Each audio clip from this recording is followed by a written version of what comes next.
नमस्कार दोस्तों, मैं पारसनाथ। दोस्तों, उत्तर प्रदेश लोक सेवा आयोग द्वारा जीआईसी लेक्चरर भर्ती 2025 का नोटिफिकेशन जारी कर दिया गया है। फॉर्म भरना स्टार्ट हो गया है।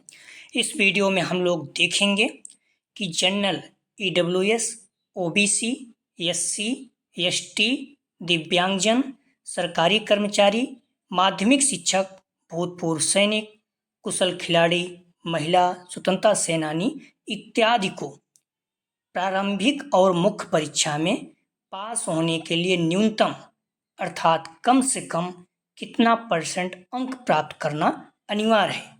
अर्थात इससे कम अंक प्राप्त होगा तो वो फेल हो जाएंगे।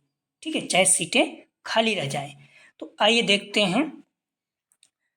आप देख सकते हैं उत्तर प्रदेश लोक सेवा आयोग द्वारा प्रवक्ता पुरुष महिला राजकीय इंटर कॉलेज 2025 इसका आवेदन शुरू हो गया है 12 अगस्त से और लास्ट डेट 12 सितंबर है। ठीक है, तो हम लोग देखेंगे सीधा इसके पासिंग मार्क्स क्या है। ठीक है, तो अगर आप देखेंगे पॉइंट 15 को, इसमें साफ शब्दों में दिया गया है अनुसूचित जात तथा अनुसूचित जनजात अभ्यर्थियों के लिए न्यूनतम दक्षता मानक मिनिमम इफिशियंसी स्टैंडर्ड 35% निर्धारित है। ठीक है, अर्थात इन श्रेणी के अभ्यर्थियों यदि प्रारंभिक और मुख्य परीक्षा में 35% से कम अंक प्राप्त करते हैं तो वे श्रेष्ठता अर्थात चयन सूची में सम्मिलित नहीं किए जाएंगे। ठीक, चाहे सीटें खाली ही रह जाएं, 35% अंक मिनिमम प्राप्त करना अनिवार्य है। इसी प्रकार अन्य श्रेणी के अभ्यर्थियों के लिए न्यूनतम दक्षता मानक मिनिमम इफिशियंसी स्टैंडर्ड 40% निर्धारित है। अर्थात ऐसे अभ्यर्थी यदि प्रारंभिक मुख्य परीक्षा में 40% से कम अंक प्राप्त करते हैं तो वे श्रेष्ठता अर्थात चयन सूची में सम्मिलित नहीं किए जाएंगे। ऐसे सभी अभ्यर्थी आयोग द्वारा निर्धारित न्यूनतम दक्षता मानक से कम अंक पाने पर अनर्ह माने जाएंगे। ठीक है, अर्थात अयोग्य माने जाएंगे। तो इस चीज़ को आप लोग ध्यान रखिएगा।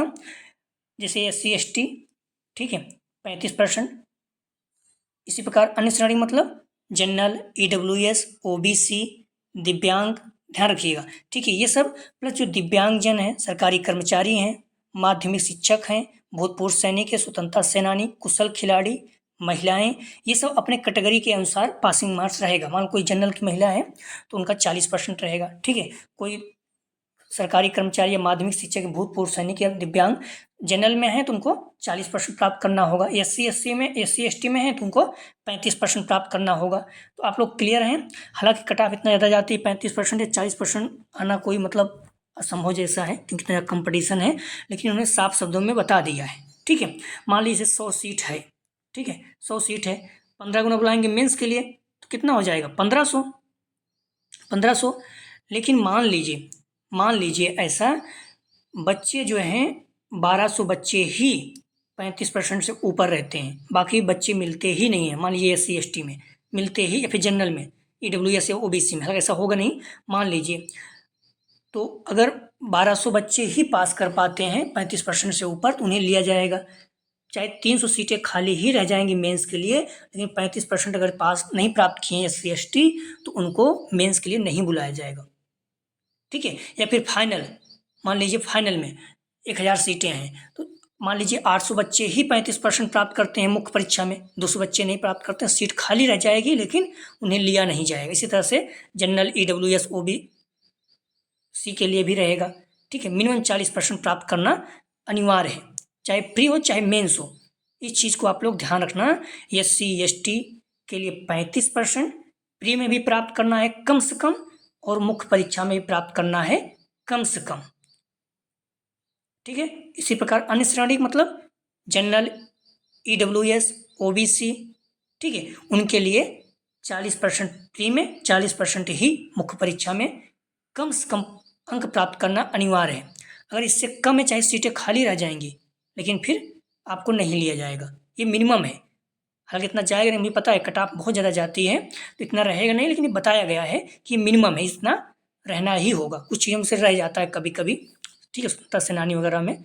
ठीक है, बाकी आप जैसे दिव्यांग हो गए, सरकारी कर्मचारी, माध्यमिक शिक्षक, भूतपूर्व सैनिक, स्वतंत्रता सेनानी, कुशल खिलाड़ी अर्थात स्पोर्ट वाले और महिलाएं, ये अपनी श्रेणी के अनुसार रहेंगी। ठीक, इनको नहीं दिया गया है लेकिन अपनी श्रेणी के अनुसार मान के चलिए। मान लो कोई जनरल की महिला है या फिर दिव्यांग, सरकारी कर्मचारी, माध्यमिक शिक्षक, भूतपूर्व सैनिक, स्वतंत्रता सेनानी या कुशल खिलाड़ी, तो ये जनरल में या फिर ईडब्ल्यूएस या फिर ओबीसी में है, तो इनका 40% प्राप्त करना प्री में अनिवार्य है और 40% प्राप्त करना मुख्य परीक्षा में भी अनिवार्य है।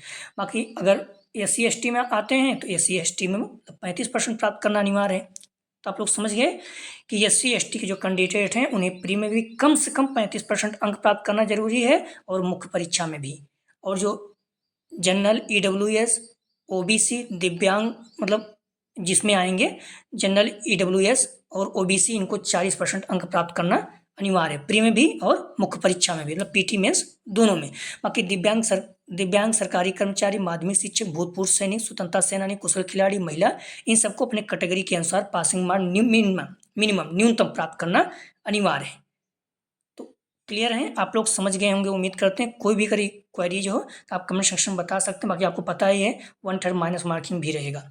ठीक है, तो इस चीज़ को आप ध्यान रखते हुए अच्छे से प्रश्नों को सॉल्व करिएगा और अभी से तैयारी शुरू कर दीजिए। कोई भी अगर क्वेरी है तो आप कमेंट सेक्शन में बता सकते हैं। प्लीज़ वीडियो को लाइक और शेयर कीजिए। यदि आप चैनल को सब्सक्राइब नहीं किए तो चैनल को सब्सक्राइब कीजिए। वीडियो देखने के लिए धन्यवाद दोस्तों।